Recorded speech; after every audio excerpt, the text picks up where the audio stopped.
Recomendações e a gente vai falar sobre as melhores leituras de 2019.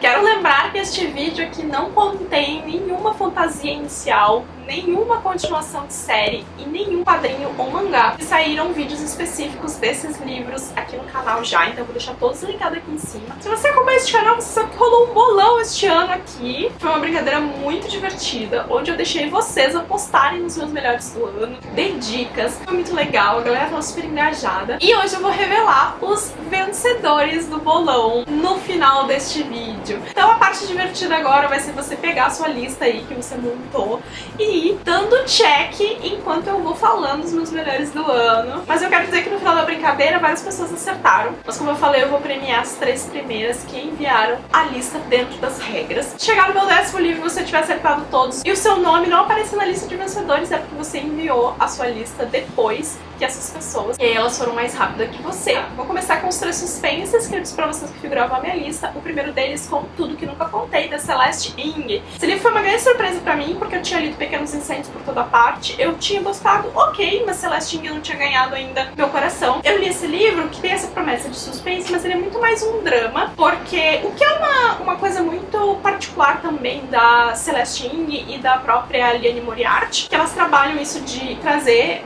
muito do drama da família, das pessoas que estão envolvidas na história dentro das histórias. Aqui a gente tem o desaparecimento de uma garota, que é a Lídia, e com esse desaparecimento, no primeiro momento você vai pensar que a gente vai investigar esse desaparecimento, mas na verdade a gente vai começar a descobrir todas as coisas que estavam debaixo do tapete dessa família, que é uma família em que o pai imigrou, então ele veio para os Estados Unidos, ele tem descendência oriental, e aí pra ele foi toda uma luta se adaptar, ele sofreu muito preconceito e parará, e ele casou com um ocidental e ele achou que isso iria resolver a maioria dos problemas. Porém, os filhos dele nasceram, né, com as características físicas de um oriental. Isso não anulou o fato de que eles também sofriam bullying e também passavam por problemas na escola. E é com o desaparecimento da Lídia que eles começam a descobrir o que realmente estava acontecendo na vida da filha deles. Eu fiquei muito triste lendo esse livro, teve partes assim que eu me emocionei muito e pra mim foi uma grande surpresa, porque eu não achei que essa história iria funcionar pra mim da forma como funciona. Meu segundo suspense do ano é Pequenas Grandes Mentiras, da Liane Moriarty. Eu sei que esse livro já é velho, gente, já foi lançado há um tempo, mas eu só fui ler este ano. Eu só tinha lido da autora O Que Alice Esqueceu, em 2018, se não me engano, e depois eu acabei lendo O Segredo do Meu Marido, mas nenhum deles chegou perto do que Pequenas Grandes Mentiras foi pra mim. Depois eu fui assistir a série Ensandecida, bem na série. Eu gostei muito das artimanhas de narrativa que a Liane Moriarty usa pra contar as histórias dela, porque tem um mistério, tem a coisa que você precisa descobrir e ao mesmo tempo é muito mais uma história sobre as pessoas que estão ao redor disso do que sobre o mistério em si. Eu acho muito, muito, muito, muito legal quando você consegue sobreviver os anos sem receber spoilers de um livro que foi tão comentado como Pequenas Grandes Mentiras e ainda assim ter uma experiência incrível mesmo depois de tantos anos de lançamento. Foi o que aconteceu comigo, eu não sabia nada sobre essa história, eu fui positivamente surpreendida, tanto que está aqui como um dos meus melhores de 2019. Meu terceiro suspense deste ano é um livro que eu sei que muita gente não considera um suspense, mas ele foi primeiramente vendido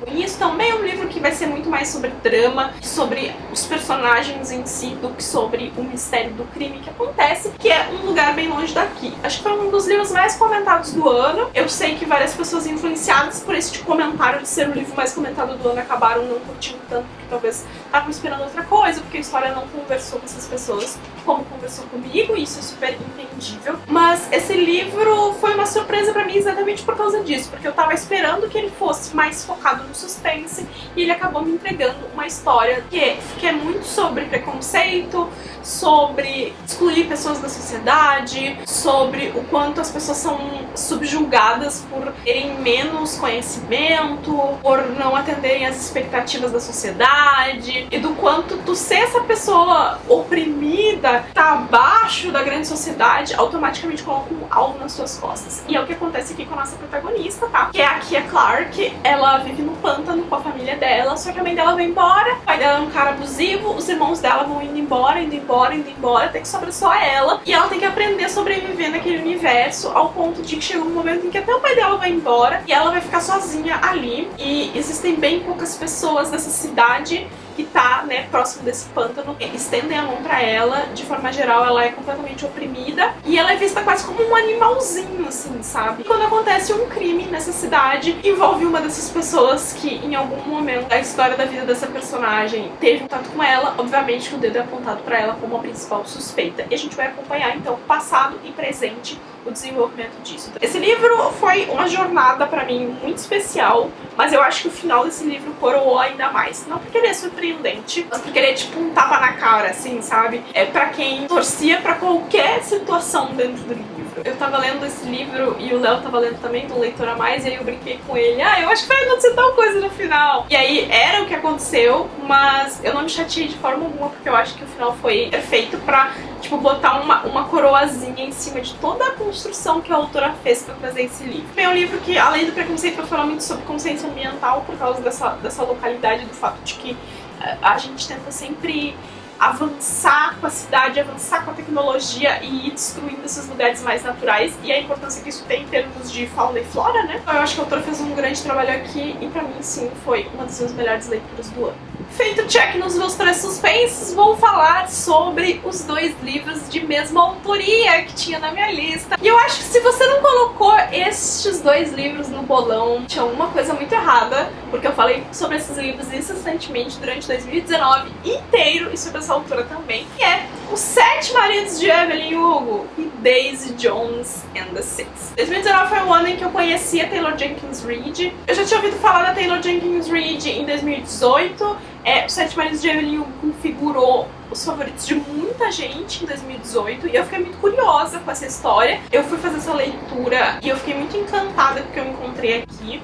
Mas mais do que isso, eu fiquei encantada com o que eu descobri que a Taylor Jenkins Reid consegue fazer com os personagens dela, que é transformar eles em pessoas reais. Os 2 livros são tipo mini biografias. Aqui é uma bombshell, o cinema hollywoodiano teve que mudar a vida dela pra se moldar ao que Hollywood estava esperando. Ela se casou 7 vezes e a vida dela foi pautada por esses casamentos. E aí ela, já afastada dos holofotes há vários anos, convoca uma jornalista pra dar uma entrevista e ela acaba revelando que ela quer contar as memórias dela, quer contar sobre a vida dela. Essa é uma jornalista desconhecida que ninguém muito entende porque que ela foi escolhida pela Evelyn Hugo pra contar essa história. E a gente começa então a voltar no tempo e conhecer a história dessa personagem e também conhecer cada um dos seus 7 maridos, porque cada um dos capítulos é nomeado como um dos maridos da Evelyn Hugo.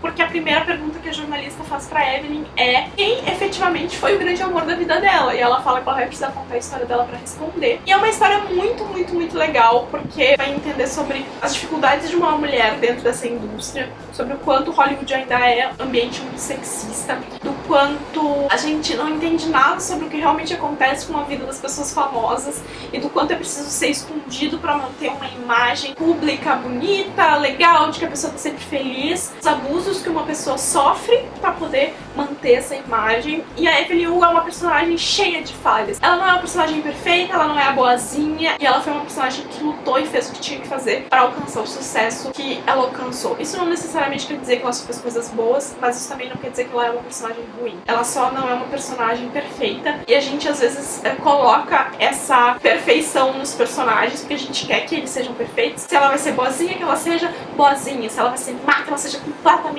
má. E a vida real não é assim, né? A gente não é 100% uma coisa só. E eu acho que a Taylor Jenkins Reid, ela consegue transpor isso muito bem para os personagens dela. 7 Maridos de Evelyn Hugo ganhou meu coração esse ano e é um dos meus favoritos do ano. Se eu acho que eu tiver que apontar um livro de todos esses que eu tô mostrando pra vocês, 7 Maridos de Evelyn Hugo é o meu livro favorito de 2019. Com Daisy Jones and the Six foi muito diferente, porque esse foi o lançamento dela desse ano. E assim, fui lendo esse livro, é uma proposta parecida ao mesmo tempo diferente, que a gente vai conhecer uma banda que bombou no final dos anos 50, década de 60. Eles acabaram se juntando com essa cantora solo, que é a Daisy Jones, e quando eles estavam no ápice da carreira deles, fazendo a turnê mais badalada deles, atingindo picos da Billboard e blá blá blá, eles fizeram um último show, encerraram a atividade, se separaram e não falaram mais sobre o que aconteceu. E a gente tem também uma pessoa aqui que está entrevistando esses membros dessa banda, entrevistando a Daisy, entrevistando os respectivos cônjuges, empresários, pessoas que trabalham nos estúdios, para tentar entender o que realmente aconteceu aqui. Então a gente vai ter uma linha temporal que é composta por pequenos relatos, tá, gente? Então o livro ele é assim, tem o nome da pessoa, e aí o que ela fala sobre, o nome da pessoa, o que ela fala sobre, o nome da pessoa, o que ela fala sobre. E aí a gente vai acompanhando esses relatos que são super curtos, super dinâmicos, e vai tentando montar esse quebra-cabeça. A Daisy, ela também não é uma personagem perfeita, ela é uma personagem, ela acha que ela tem o rei na barriga, mas ao mesmo tempo ela também é uma personagem que sofreu muita negligência familiar. E aqui fala que é uma história de amor e música, porque a gente tem uma história de amor nesse livro, mas eu acho que mais do que romances, são histórias adultas, dramas e romances adultos, que vão falar muito sobre natureza humana, sobre o quanto a gente abre mão de coisas e aposta em coisas pensando que aquilo vai nos trazer felicidade, e às vezes a felicidade está atrelada ao sucesso, e pra ter esse sucesso, às vezes a gente negligencia várias coisas que são importantes pra gente, e também negligencia a nossa saúde, seja ela física, mental. Aqui a gente tem esse cenário do sexo, drogas e rock and roll, que é uma coisa diretamente conectada com, o rock, com esse cenário musical, e é uma história muito intensa. Eu não tinha sentido tanto o impacto dessa história até que eu fui ler a última página do livro, de história, porque tem todas as músicas que são compostas aqui pela banda e tal. Ela é uma carta de um personagem para outro. E quando eu li essa carta, eu desabei. Eu simplesmente desabei. E aí foi nesse desabar que eu percebi o quanto o livro tinha mexido comigo. Porque eu fui lendo esse livro, eu fui ficando brava com a Daisy, eu fui ficando brava com o Billy, que é o lead singer, do The Six. Eu não tinha percebido o quanto esse livro tinha mexido comigo da forma que mexeu, até que eu li a última página. Aliás, os dois últimos capítulos desses dois livros são incríveis. Então fica aí a recomendação, se você não leu Taylor Jenkins Reid ainda, faça isso no seu 2020. Eu espero que você não se arrependa. Por enquanto as recomendações estão indo, algumas pessoas funcionam melhor a Evelyn Hugo, outras pessoas... Normalmente, se você ler Evelyn Hugo primeiro, você vai gostar mais de Evelyn Hugo. Se você ler Daisy Jones primeiro, você vai gostar mais de Daisy Jones. Eu não vi falhar essa regra ainda. O meu romance fofinho de 2019, obviamente, é Teto pra Dois, da Beth O'Leary. Eu me apaixonei por essa história, pela forma como ela trabalha temas muito mais importantes do que só um romancezinho entre duas pessoas. Eu entrei pra esse livro achando que ia ser um estilo chiquilite, assim, bem simples, bem bobo até, só pra eu esparecer. Eu tava num dia pós-maratona, eu só queria descansar minha cabeça.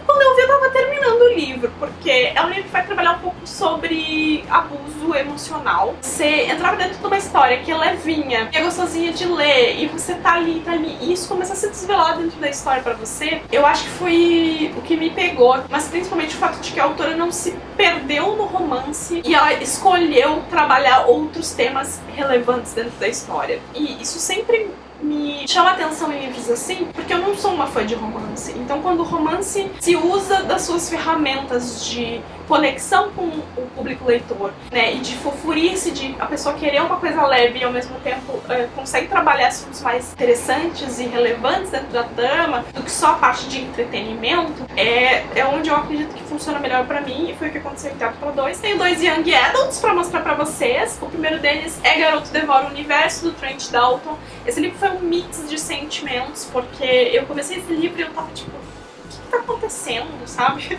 Eu tenho um vlog de leitura, 2 vlogs aqui no canal, um que eu tô começando esse livro e um que eu tô terminando, e as minhas sensações são completamente diferentes. Esse livro ele tem um quê lúdico de você não saber se tudo que tá acontecendo aqui é de verdade, porque a gente tem 2 irmãos aqui, e um deles não fala, fez voto de silêncio, ele não quer falar. E aí ele desenha as palavras no ar. Só que às vezes ele desenha coisas no ar de coisas que vão acontecer. E aí como é que ele sabe disso? E aí fica aquela coisa. Só que esses dois jovens, eles foram abandonados pelo pai, eles são criados pela mãe, que tem um namorado, e esse namorado e a mãe são envolvidos com tráfico de drogas. E a babá deles é um ex-presidiário. Então é uma situação bastante complicada. Tem todo um cenário aqui de criminalização e obviamente vai prejudicar o desenvolvimento dessas crianças pelas coisas que elas façam. Mas ao mesmo tempo também é um livro que mostra que a força de você querer e manter uma cabeça sadia, ela é maior do que as adversidades que podem estar ao teu redor. E aí a história do Eli, que é o garoto que vai nos contar essa história, que ele começa bem novinho e vai se passar um tempo aqui até ele alcançar a maioridade, e do August, que é o irmão que faz voto de silêncio. O Eli é um garoto muito sonhador, então ele tem muitos objetivos, muitas coisas que ele quer fazer, e ele acaba encontrando aí a força pra superar essas coisas. E ao mesmo tempo tem sempre essa coisa no ar de será que tem alguma coisa a mais acontecendo nessa história? Eu fui com expectativas pra esse livro, achei que iria me decepcionar, não aconteceu, fiquei muito feliz e está aqui com um dos meus melhores do ano. O outro Young Adult é A Lógica Inexplicável da Minha Vida, do Benjamin Alaire Sands. Eu li esse livro só esse ano, mas ele tendo sido lançado em 2017. Eu encontrei nesse livro uma coisa que raramente acontece em livros Young Adult, que é o papel presente dos pais. Tem um pai que é homossexual, ele foi adotado, e ele começa a ter algumas crises de violência, então ele sente muito ódio e ele desconta isso violentamente. E ele começa a pensar se isso não é algo que ele herdou do pai dele, e aí ele começa a pensar sobre quem é o pai dele, né? Porque ele é adotado. Tudo isso começa com uma pessoa que chama o pai dele de bicha. E aí isso vai desencadear uma série de pensamentos e reflexões desse garoto sobre a importância da família. E ele tem uma melhor amiga que é extremamente negligenciada pela mãe, que é uma mãe péssima. E o pai, ele vai acabar tomando um papel aqui dentro da história que é muito de aconselhar e de estar presente. Mas estar presente efetivamente na vida desses jovens. Em livros de Young Adult, ou o pai aparece pra dar bronca, ou o pai é aquele que no final dá o tapinha nas costas e aceita o filho, por sei lá o que aconteceu. E raramente a gente tem pais em papéis efetivos em histórias Young Adult. E aqui isso acontece. Foi uma história que eu devorei, apesar das suas 400 e poucas páginas.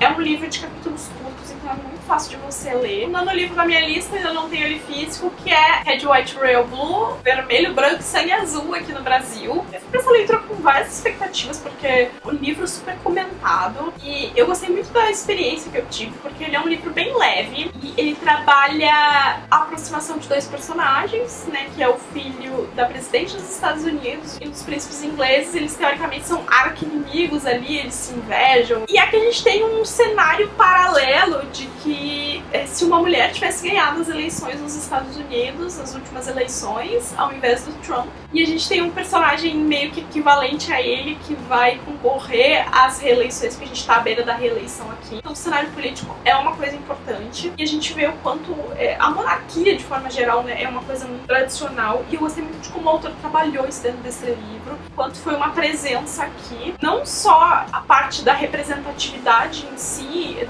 dos personagens estarem inseridos aqui e terem que lutar para conseguir ou não ter o seu relacionamento dentro das suas próprias culturas e limitações, mas o fato de que existiam outros personagens ao redor.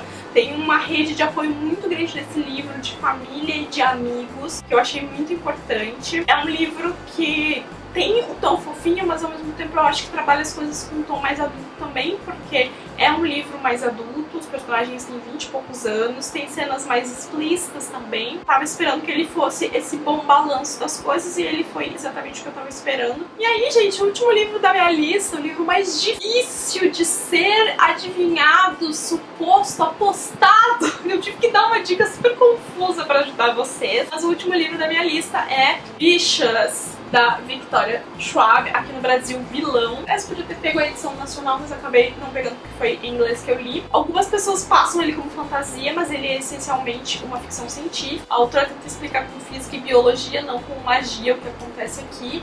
Então ele é considerado uma ficção científica. Até porque eu acho que o segundo, né, o Vengeful, ganhou como melhor ficção científica no Goodreads Choice Award do ano de lançamento dele. E foi uma experiência muito legal ter lido esse livro, porque todo mundo falou que era o melhor livro da Victoria Schwab. Quando ela anunciou o lançamento de Vengeful, também foi um auê, porque esse livro funciona como um livro único, mas a continuação que eu li agora em dezembro também, pra mim, pelo menos, funcionou muito bem. Eu sei que não funcionou bem pra todo mundo, mas é uma história muito bacana porque ela é muito diferente dos outros livros da Victoria Schwab. É uma história muito mais adulta. A gente vai estar falando aqui com personagens de 20 e poucos anos e 30 e poucos anos, porque tem um gap de 10 anos aqui. São dois amigos de faculdade. O Eli tá estudando uma coisa que eles chamam de EO, que são pessoas que acabaram voltando da experiência de morte com alguma coisa diferente, e vai acontecer alguma coisa que vai fazer com que o Victor, que é o amigo dele, vai parar na prisão. Isso acontece por causa de uma traição. E aí a gente tem 10 anos depois, então, o Victor saindo da prisão e buscando vingança contra o Eli. Ao mesmo tempo em que não foi 5 estrelas pra mim, se não me engano, eu dei 4,5 estrelas pra esse livro. Foi um livro que forma final, quando eu coloquei os meus livros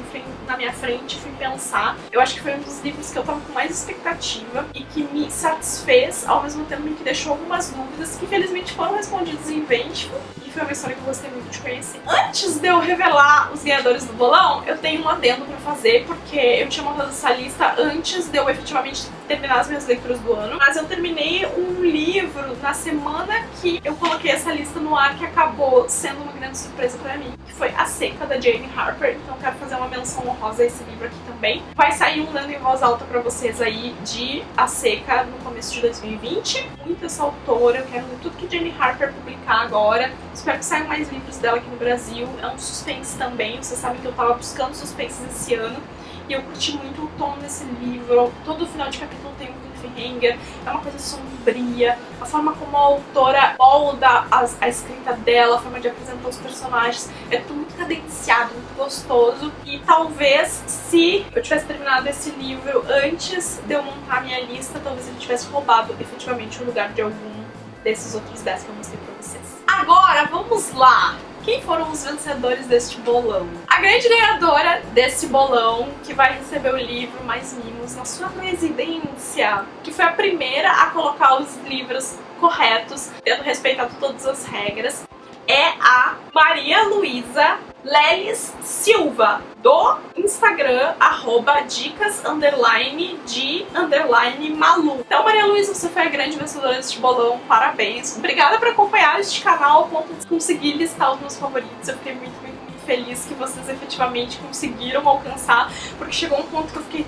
será que realmente alguém vai conseguir acertar? A galera ao meu redor tava, não, ninguém vai conseguir acertar, pra mim é difícil. Meus parabéns. Em segundo lugar, temos Eduardo Augusto Couto Fumegali, no Twitter, @edfumegali. Então também vai receber um mimo na sua residência. E o terceiro vencedor também é um jovem, que é o Fernando Félix da Silva. O Fernando me mandou muitas mensagens no Instagram, eu lembro dele, do _ frnd.flx__. Difícil, hein, Fernando? Bem difícil. Ele foi o terceiro que apresentou a lista correta. Mas, além desses três, eu também vou premiar uma quarta pessoa, que foi a primeira pessoa que acertou 9 livros dentro do bolão, que é o Renan Alves, do @ no Instagram, re_alves. Só não acertou vilão, porque ele substituiu por Sonhos Elétricos, que acabou entrando na minha lista de surpresas também. Então também vou premiar o Renan. E são os 4 vencedores do bolão. Gente, muito obrigada por terem participado. Vocês foram incríveis, a galera tava super engajada. Parabéns pra todo mundo que tentou, que assistiu o vídeo de favoritos. Tem gente que assistiu todos os vídeos de favoritos, tava montando lista. E eu vou dizer uma coisa pra vocês fiquem de olho. Podem começar a montar a lista de vocês já no começo do ano, com os favoritos de janeiro, que vai rolar bolão em 2020 também. Quero ver vocês afiadíssimos na próxima edição dessa brincadeira.